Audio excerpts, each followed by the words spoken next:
Hello and welcome to the Night Sky Reader. I'm here with a story to help you relax, meditate, or gently drift to sleep. Tonight, the Weaver's Shuttle at Night. Settle in, close your eyes if you'd like, and let's begin. The door is already cracked when you arrive, and the first thing you notice is cool air against your knuckles.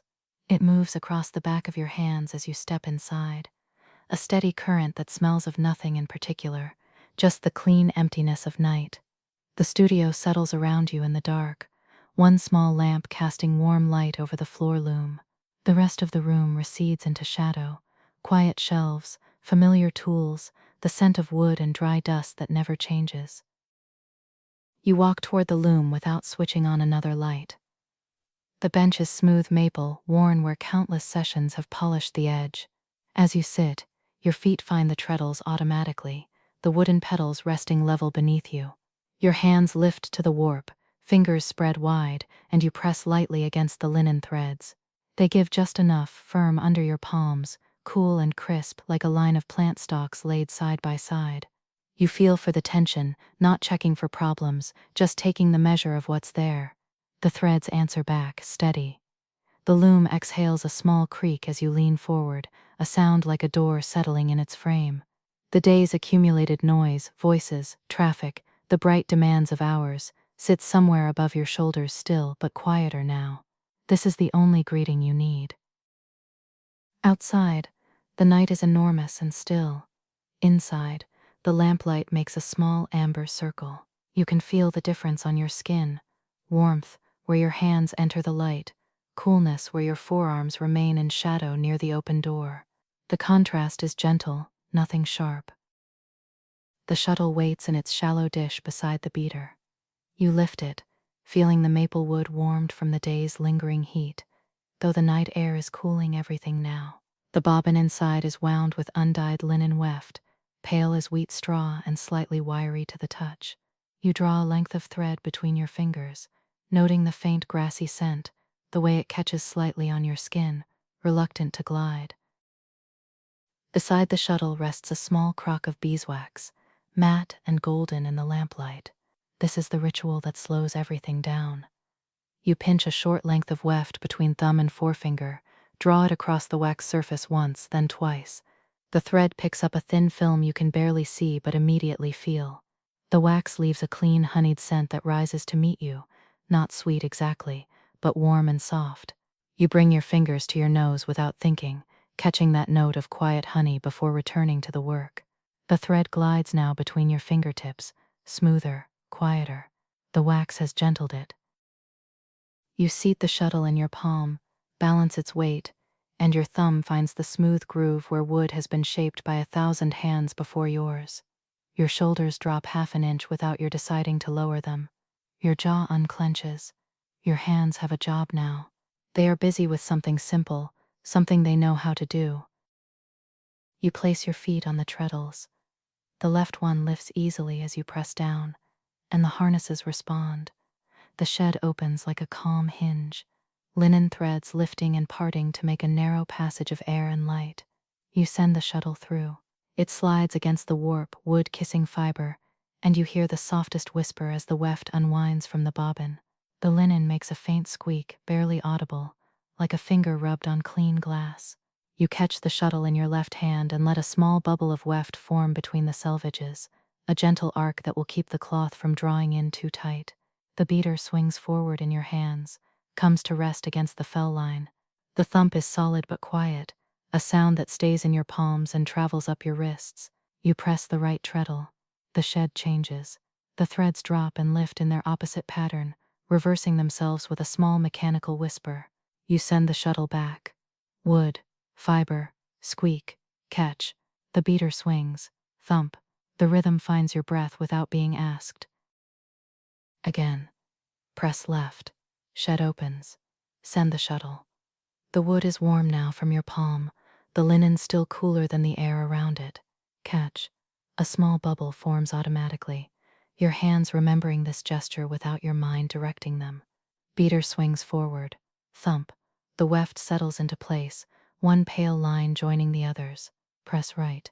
The shed changes with a soft click from the harnesses. Shuttle passes back. Whisper, squeak, catch, beat, thump. Your feet are learning the treadle's travel, the exact depth of press needed, no more. You keep going. Each pass adds a single thread to the cloth. Nothing grand, just the next small addition. Your hands know the sequence now. They move without questioning. The shuttle slides through the open shed, caught and returned, the beater swinging forward in a rhythm steady as a heartbeat. Press, catch, beat, change, press, catch, beat, change. The urge to rush dissolves somewhere behind your ribs. You notice the selvages. They are evening out, forming clean lines where weft meets warp and turns back. You smooth the growing cloth with your fingertips, feeling the slight texture of the weave, the way the threads interlock at right angles. Your hands read the surface like reading raised letters, finding the places where tension is true. There is nothing to fix, only to notice. The linen is crisp under your touch, honest in a way cotton isn't. It doesn't pretend to be soft. It simply is what it is. Strong, cool, plant-made fabric. You reach for the beeswax again, drawing the weft thread across its surface.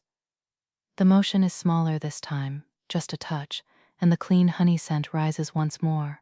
The thread glides even smoother now.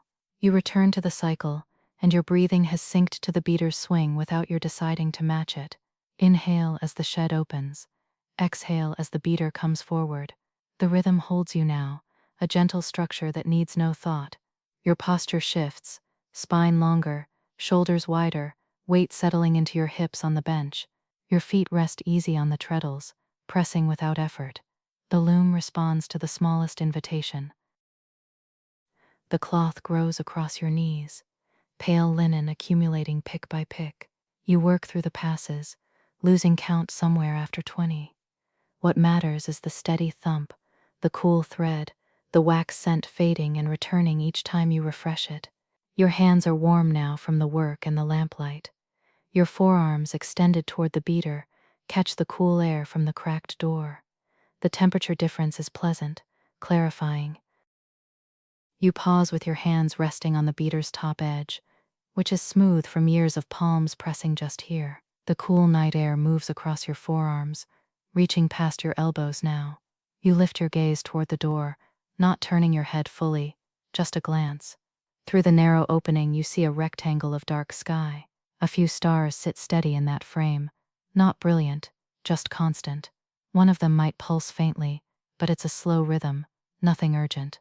A thin cloud passes, hardly more than a smudge of gray against the black, moving at its own pace across the visible slice of cosmos. The air from outside carries the scent of dew beginning, stone cooling, the particular smell of hours when nothing is required of the world but to continue turning. You listen. The studio's quiet is deeper than silence. It is the sound of wood holding its shape, of fibers lying still under controlled tension, of the lamp humming its single electrical note.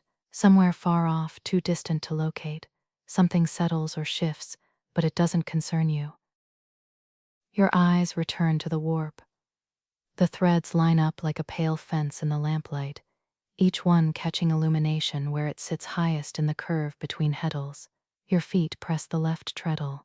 The shed opens. You send the shuttle through, catch it, let the bubble form. The beater swings forward. Thump.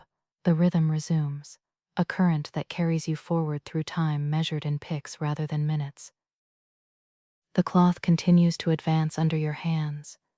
The selvages stay even. The weft lies down in neat rows. The linen's faint squeak becomes almost musical, a small note repeated. You work through another round of passes, the shuttle gliding through waxed and willing, and the fell line moves closer to the middle of the reed. When the cloth needs advancing, you stop. Your hands rest on the beater, still warm from the repetition. The brake is a small lever near your right knee. You reach down and release it with a soft click, a sound like a door latch opening. The cloth beam turns easily under your palm as you roll the woven linen forward onto its home, the breast beam yielding its burden to the storage beam. The cloth moves in a slow spiral, pale fabric wrapping around the dowel. The new section of warp comes into place, fresh threads sliding through the heddles and reed with a whisper.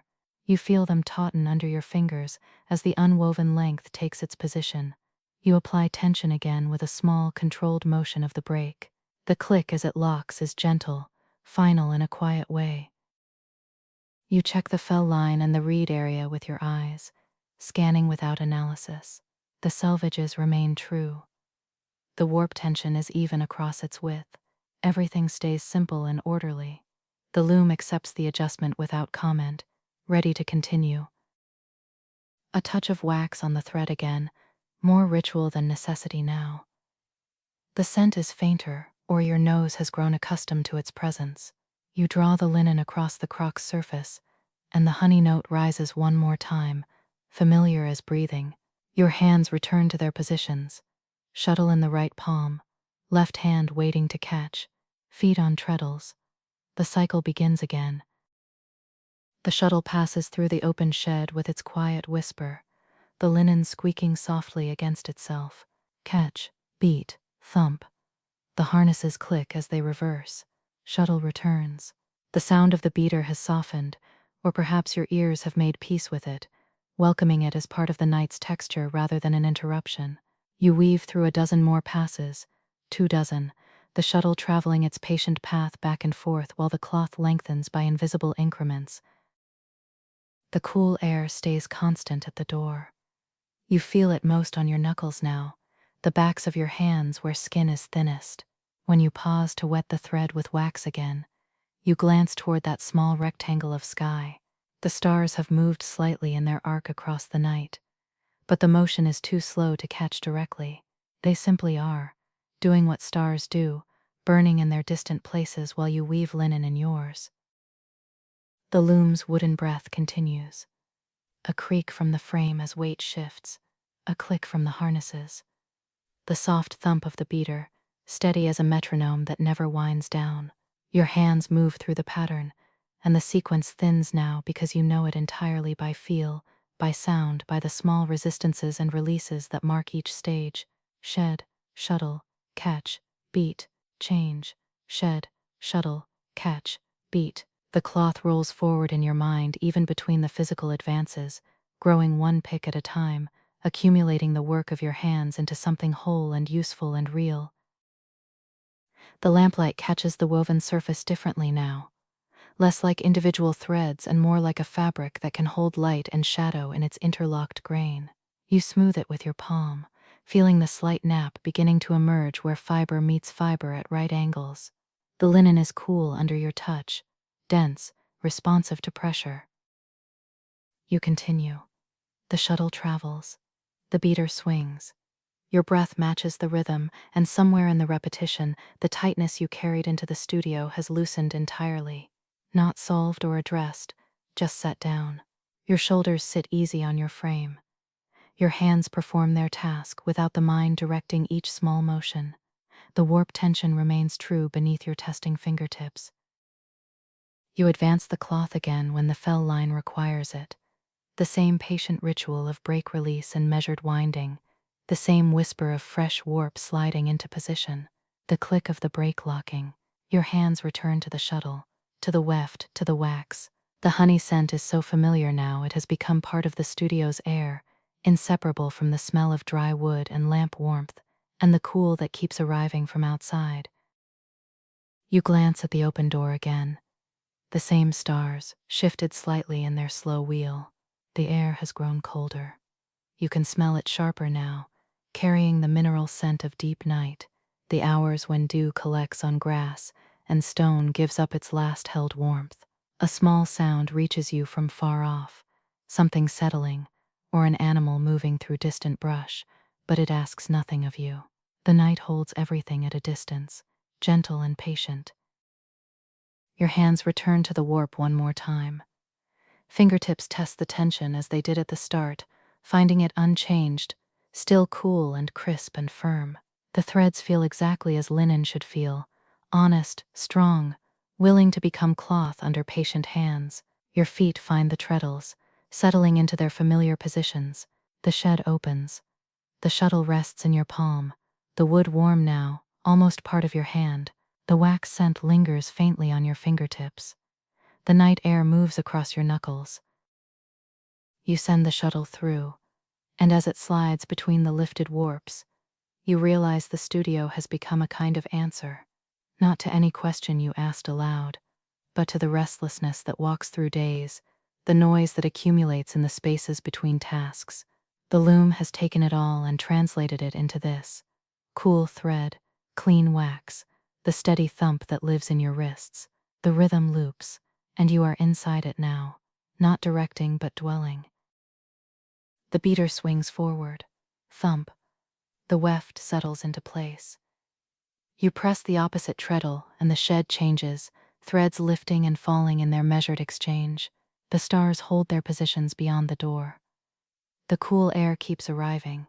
Your hands continue their small motions, building fabric from the meeting of warp and weft, the over-under lock that needs no force, only consistency. You can stay here as long as the night allows, as long as your hands are willing, weaving pale linen under lamplight, while the world continues its own patient turning, somewhere beyond the studio's walls. The shuttle travels. The cloth grows. The darkness outside is enormous, but here, inside the amber circle of the lamp, there is only this: the next pass, the next beat, the cool thread willing itself into order under your steady hands. Thank you for spending this time with the Night Sky Reader. May your night be peaceful. Until next time, rest well.